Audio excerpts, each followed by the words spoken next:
தை, ஆடி, புரட்டாசி இந்த 3 மாதங்களில் வர அமாவாசை ரொம்ப சிறப்புடையது.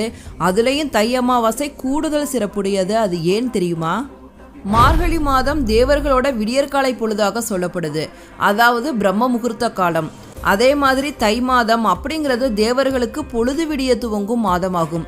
இதை உத்திராயண காலத்தோட துவக்கம் அப்படின்னு சொல்றாங்க.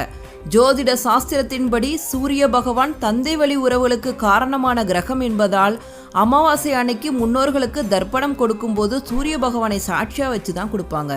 அதனால் தேவர்களுக்கு சூரிய உதய காலமாக இருக்கக்கூடிய மாதமான தை மாதத்தில் வரும் அமாவாசை என்பதாலும் உத்திராயண காலத்தில் வரும் முதல் அமாவாசை என்பதால் தை அமாவாசை ரொம்ப சிறப்புடையதாக சொல்லப்படுது. இந்த ஆண்டு தை அமாவாசை வருகின்ற ஜனவரி 29ஆம் தேதி புதன்கிழமை வருகிறது. ஜனவரி 28ஆம் தேதி இரவு 8:10 துவங்கி ஜனவரி 29ஆம் தேதி இரவு 7:21 வரை